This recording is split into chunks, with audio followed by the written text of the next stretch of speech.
It's a freezing cold January day, which is the perfect conditions to walk one of London's most ancient paths.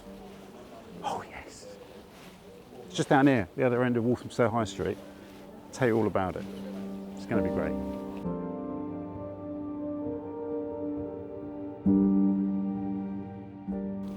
So that's the site of Manz's Pie and Mash Shop, the legendary Manz's Pie and Mash Shop. It's now a Japanese restaurant, but I popped my head in the other day and it looks like they've retained all the interiors. So although the food's changed, the building stays the same. So our walk along this ancient trackway, this very old way, starts just down there at St James Street Station, Walthamstow. Oh, and the wind is whipping up really cold now.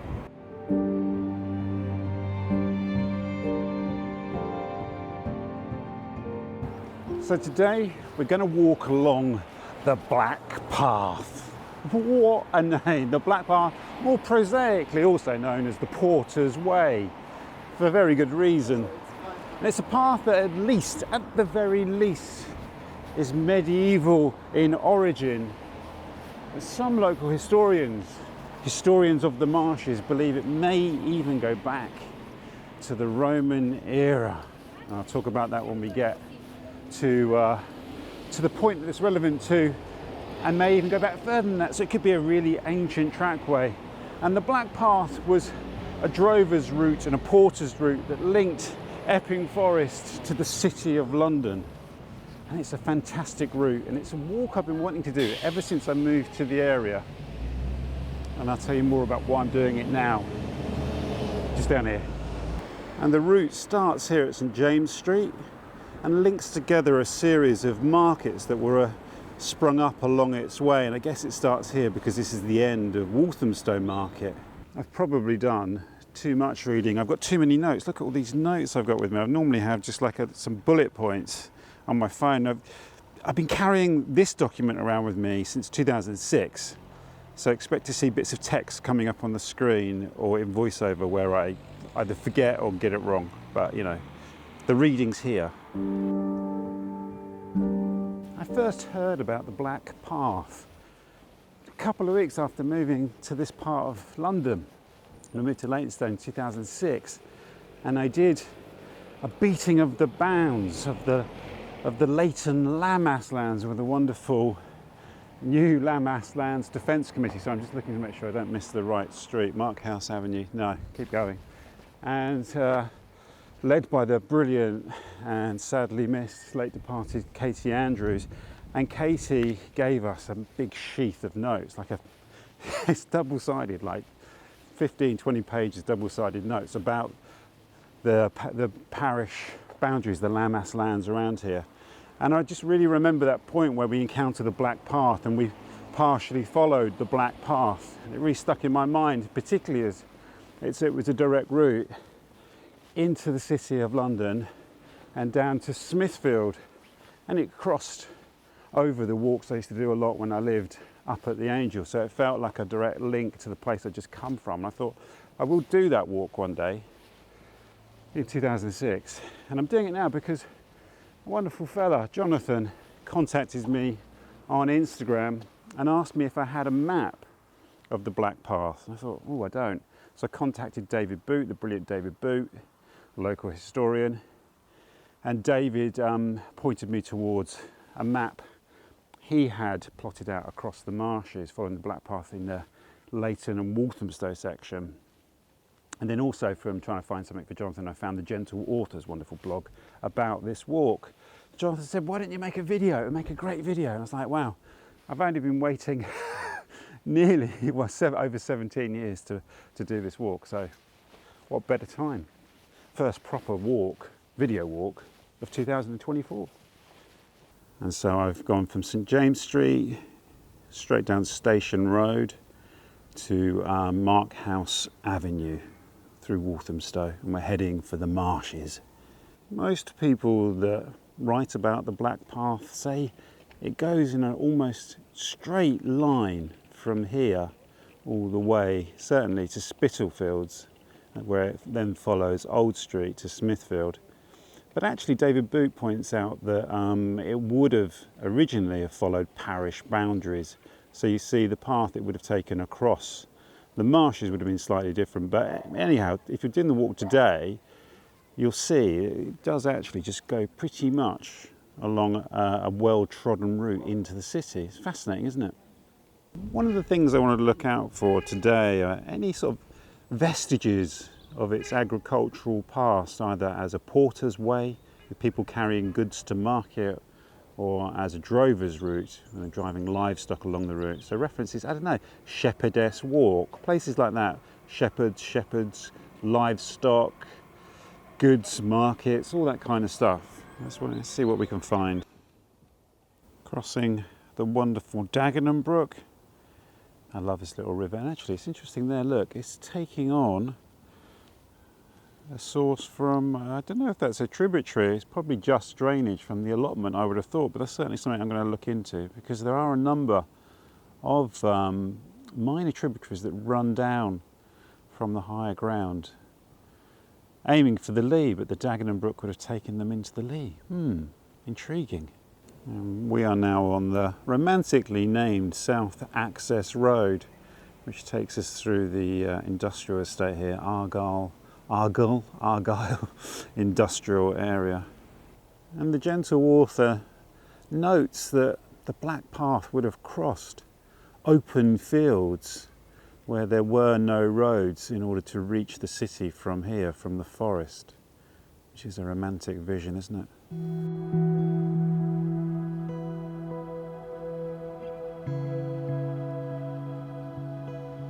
And where the black path once carried market goods and cattle into the city, it now ferries cyclists into the city, workers. There's the Allied bakeries over there, and you can see parallels with its former life of bringing food into the city, whereas here you have Allied bakeries, you have ATAC cash and carry, there's the Ocado distribution centre here, so it's still a place where food is ferried into the city. There's usually a really amazing smell of bread when you get here. It's not here today, so maybe they're not baking on a Sunday. Is there some sort of tradition about that, maybe? And basically, this cycle path here follows the course of the Black Path. This is now, I suppose, technically the Black Path.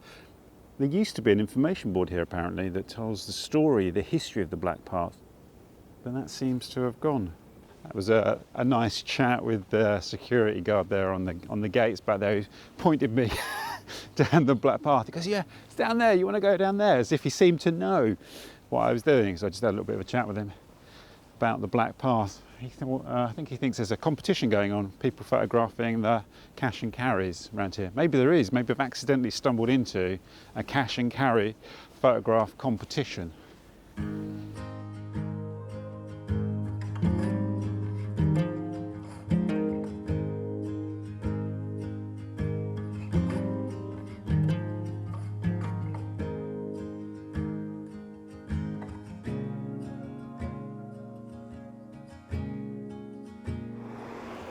So the cycle path here is just pointing the way along the much more ancient Black Path. Now I walk across the marshes and around this industrial estate frequently, and in fact I did it on Boxing Day even. But I never walk along the cycle path, obviously. I walk around the industrial estate on the pavement. So already just walking this route, sticking to the Black Path, is making me see this in a completely different way, because the cycle path, being the Black Path, takes you directly to the bridge that crosses to the marshes. It's great. So we go up and over this brilliant bridge, which I refer to as the Bridge of Flies, because there's always flies in this bridge. Let's see if there are flies on a freezing cold January day.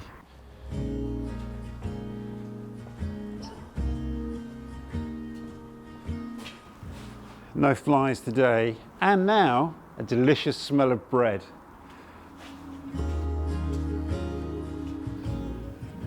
And the top of this bridge here gives us a great view across the marshes into the landscape ahead, the route of the Black Path. And this bridge here takes us over the River Lea flood relief channel, and you can see how high it is, can't you? Wow. You can imagine the flooding that would ensue if this flood relief channel wasn't here.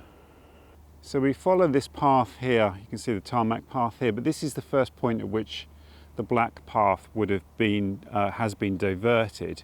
You can imagine it would have gone in a more direct route over the marshes, not in a straight line as David Boot points out in his annotated map from 1800, but here it's been diverted around the Lee Valley Riding Centre.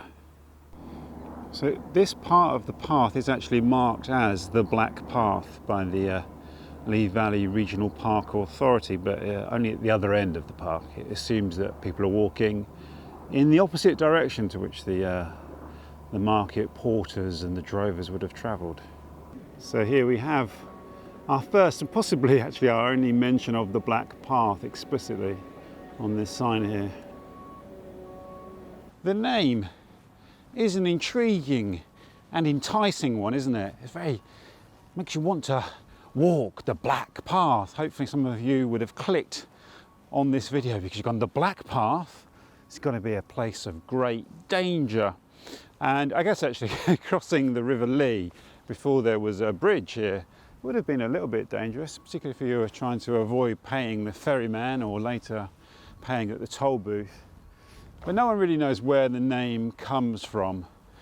The most popular suggestion is that it comes from black cinders that would have been spread along the path, possibly from when they started a tramway or a railway here, and the cinders would have fallen onto the Black Path, or it would have just been used to mark a dry passage across the marshes. The more well-known name or established name is the Porter's Way, and that's pretty obvious. Porters, market porters carrying goods along the way, and in fact actually we will cross Porter's Field.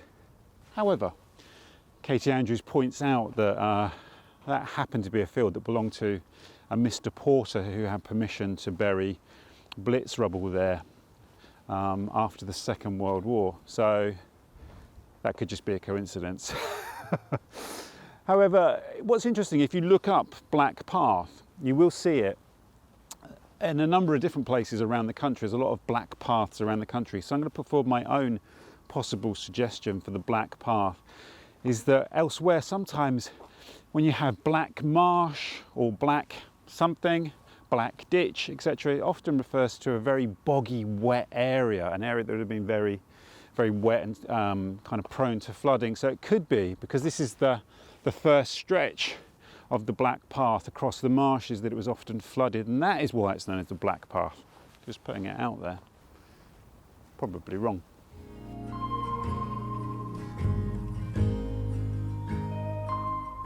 So David Boot marks up the path of the Black Path across the marshes using a map from 1800 by Milne that shows land use in the area.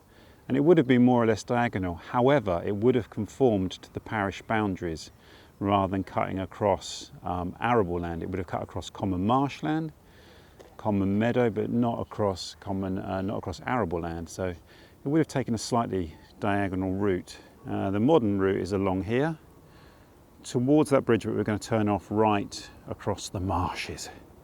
And this is where we turn towards Porter's Field.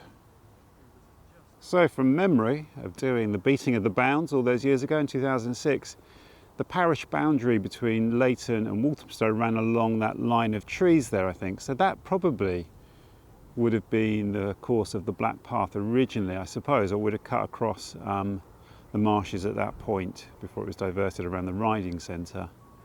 And there are lots of notes from the historical record that Katie Andrews brings up of, you know, issues with drovers putting their cattle onto the land at the wrong time of the year. This was a lammas meadow, using the lammas grazing system, where there were certain times of the year when you could put your cattle out to graze. So there are all sorts of local bylaws about when people could put their cattle out and which cattle they could put out, because because of course the drovers would want to put their animals onto the grassland to feed before taking them to market. They'd want to fatten them up after their long journey from the countryside. Another precious document that relates to this area mentions the Black Path is by Claire Weiss, who writes about the farm that was here. I've forgotten the name temporarily, even though I've got it in my pocket and I'm walking across the marshes. Imagine if I tripped and sprained my ankle because I was going through a sheath of notes. I'll just put it up here. I think it was called Black Marsh Farm. There you go, another reference to Black Marsh. And Claire talks about the fact that Katie Andrews had posited that perhaps the marshes here had been the site where Boudicca had made camp before sacking Roman London in AD 60, a famous event in London's history, still recorded through a black charred line around the Roman wall. Such was the ferocity of the burning when she burnt the city to the ground and slaughtered its Roman inhabitants. Who knows where? There's no archaeological evidence for that.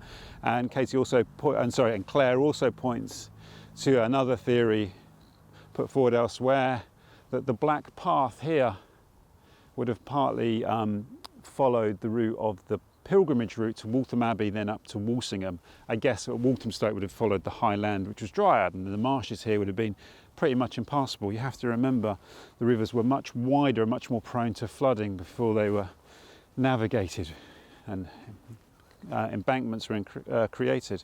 So there's two ideas of not just being a drover's route but being a military road used by Boudicca to come from Colchester or wherever the Boudicca's tribe, the Iceni, were based, but from East Anglia, North Essex, East Anglia, or from being a pilgrimage trail. We don't know if either of those are true. We do know though it was at least a medieval road used by drovers and market traders. I am now walking on the ground. Look, I'm walking on the grass. I feel like I should do a bit of marshland walking.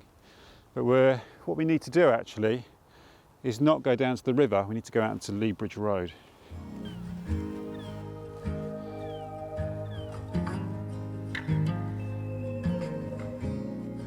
So we'll take the little path that leads around the swanky new Lee Valley Ice Centre. So it seems as if the new Lee Valley Ice Centre is in fact open. I might just pop my head inside quickly. I won't be able to film in there, but we'll talk about it another time. The Lea Bridge Turnpike was created in the 1750s, I think 1757. But before that, the Black Path seems to have cut across the route where today Lea Bridge Road runs along, and it is met at the river by a path that goes across to Leyton, the village of Leyton, which I think today is Marsh Lane.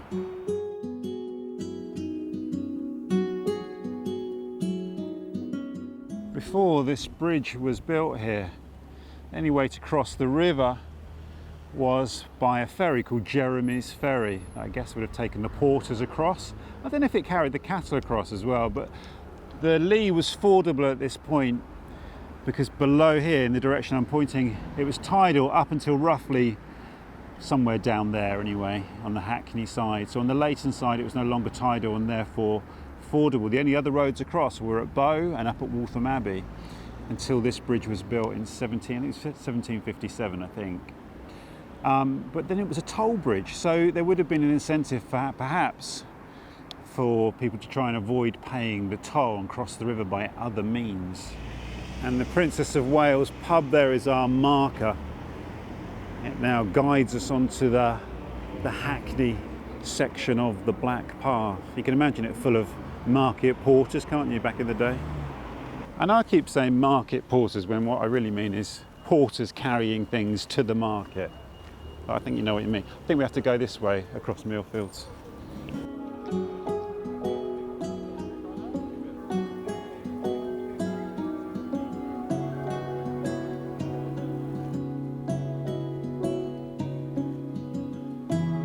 I'm ashamed to say I've never noticed this before. This metal bollard here is a London County Council boundary marker, which is interesting. This would have been the eastern edge of the London County Council, now frequented by dogs by the looks of it.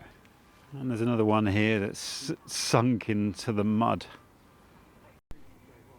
So the black path now cuts diagonally straight across South Millfields to Powerscroft Road.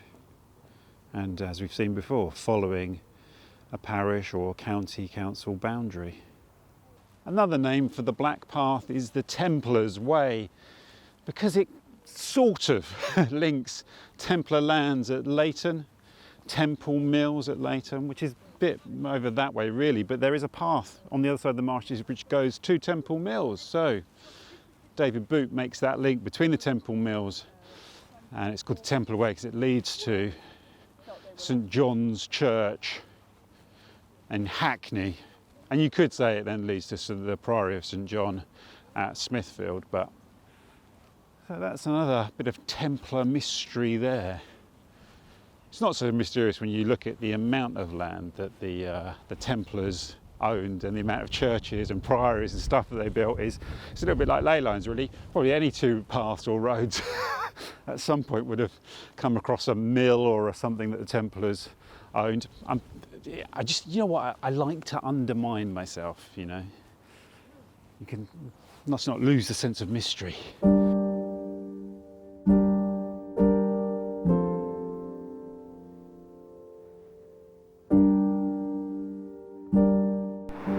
So we arrive at the junction of Chatsworth Road, but the black path just cuts diagonally. It continues on in a straight line along Powerscroft Road. Look, there's the path at Millfields, and there's Powerscroft Road straight ahead, which is where we're going. It takes us right into the heart of Hackney. It's also interesting to feel here how we're going uphill. Not enormously, but we're obviously climbing up the other side of the Lee Valley here on the lower slopes in Hackney. Katie Andrews just says that the black path disappears here beneath the streets of Hackney to come out at St John's.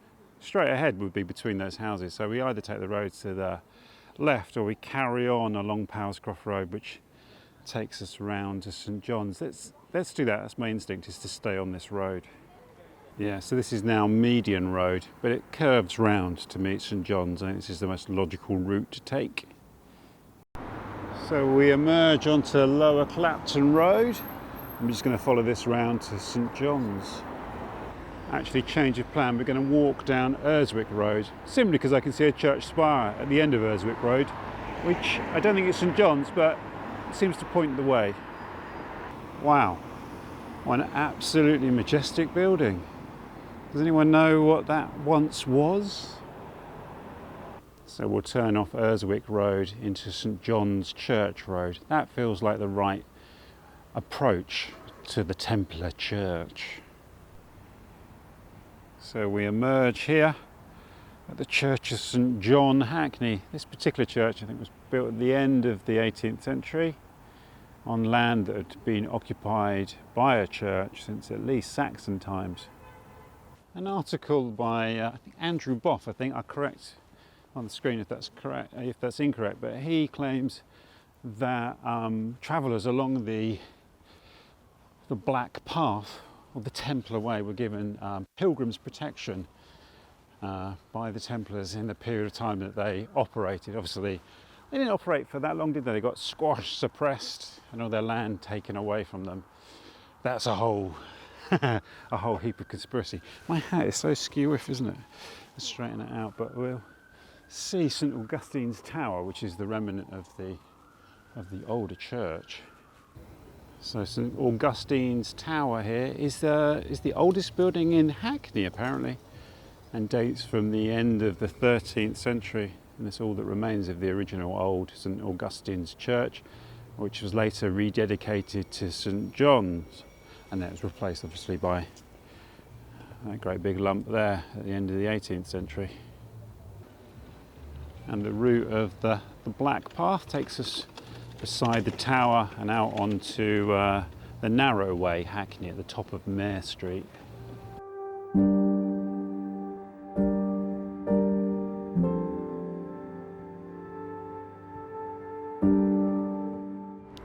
So we're going to go down Mare Street to Hackney Town Hall and then along Hackney Grove. It's lovely to walk past the brilliant Hackney Empire Theatre. Sorry, I haven't got a shot of it from the outside here. It's in loads of other videos though. And the pub here on the corner, what was it called? God, I can't believe I forget what it is, but the room above it was the Hackney Empire Studio Theatre where I produced my shows and performed there. It's a wonderful little space. This pub's changed remarkably. It was, let's just say it was an interesting place back in the day when I lived in Hackney in the early 90s. Interesting. So the black path would have cut sort of across Hackney Town Hall. Katie Andrews says it cuts through Hackney Town Hall, but we can't do that, so we'll go around the front of it. Lovely to meet Kyle, but my hat is all over the place again, isn't it? Lovely to meet Kyle back there when I stood outside the Hackney Empire reminiscing, munching on a sausage roll. Kyle went, "Are you the bloke from YouTube?" And he seemed very happy to see me. Says he watches the videos with his girlfriend. So thank you, Kyle. Massively appreciate that. Really lovely to meet you. And we didn't get to talk. You sound like you might be, sorry. You sound like you might be an Aussie. Apologies if you're actually a Kiwi. You know, I mean, I'm sure you know my connections to that part of the world by now. It's not as if I don't go on about it all the time. Right, Hackney Grove. Yeah, look, and here it is, the black path running along Hackney Grove. And you really get a sense at this point that it is just this straight path. You could follow it from here, back along the route I've taken, straight back through there, up Mare Street, through the church, down Powerscroft Road, across Millfields, across the Marshes, through the industrial estate, back to St James's Street. And Hackney Grove will lead us basically ultimately to London Fields. So we're going to go under the railway bridge here into Martello Street.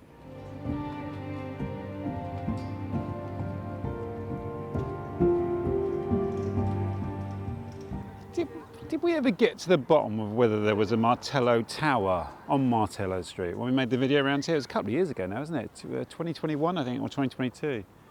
Can't remember.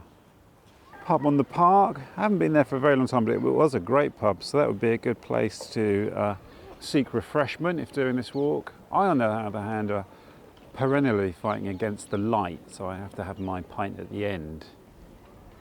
Martello Street leads us to London Fields, which is another point where the drovers would have put their cattle out to graze to fatten them up before the last leg of the journey into Smithfield. And we take this path along the bottom edge of London Fields into Broadway Market.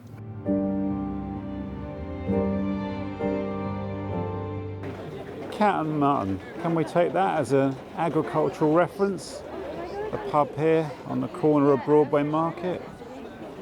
So the black path goes straight down Broadway Market, our second market of the day. And it's tempting to see the existence of the market here as being a legacy of the black path. I don't think it is, because this is late Victorian, this market, and actually it's more kind of echo of the fact the black path follows parish boundaries. This was the boundary between the parishes or the boroughs of Haggerston and Shoreditch. But it's lively down there, isn't it? I thought it would be dead or closed by now. Have to mention the Dove, of course. That was where I used to drink in the early 90s down there. I think it might have changed a little bit since then though. When I made a video down here, I think it was summer of 2022, the pie and mash shop was all boarded up and closed, and now it has reopened as an optician's. But again, it's good to see they've kept the old signage there. Second pie and mash shop that we've seen it's changed usage. And here's a real on-the-nose reference to the path we're on, Porter's Path, directly taking its name from the Black Path, otherwise known as the Porter's Path. Interesting they didn't call it the Templar Way fish and chips, isn't it? So we're crossing our third bridge of the day. Well, really, strictly it's our fourth, isn't it? Because there was the one over the railway and then the flood relief channel. But yeah, we're crossing the Regent's Canal here.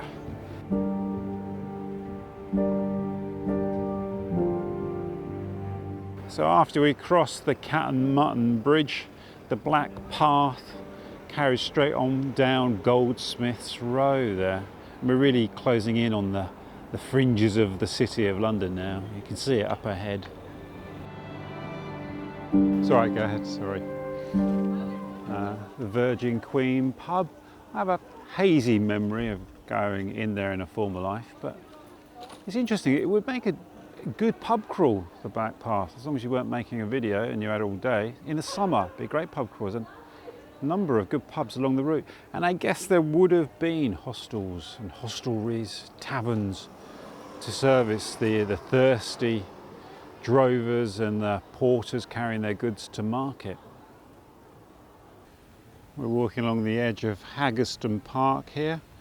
I don't know whether this is the remnant of a field that the drovers would have used to graze cattle, but it is a sizable bit of open space on the edge of the City of London in what was once open fields. So we have just passed Hackney City Farm. That's got a very obvious agricultural reference, hasn't it? And it's on Hackney Road, but we're actually just really cutting straight across Hackney Road and then into Columbia Road, and that's the final stretch of the Black Path.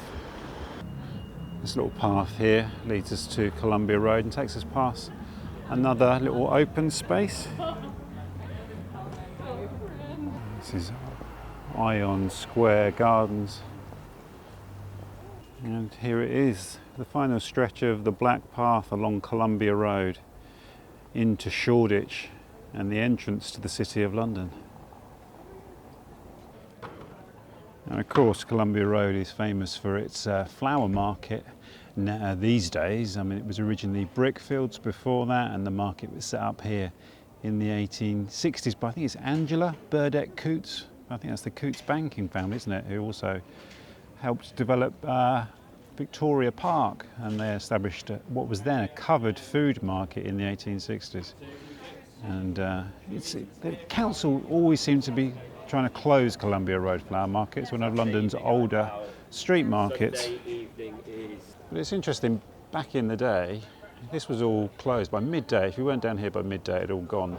But now there's shops and stuff down here, and it looks like there's people packing away now at just after 4 o'clock. So. And another pub over there to add to the pub crawl, the Royal Oak. Wow, that would be a decent pub crawl.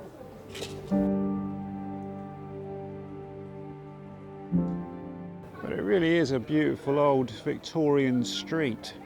Very busy on a Sunday morning, very busy indeed.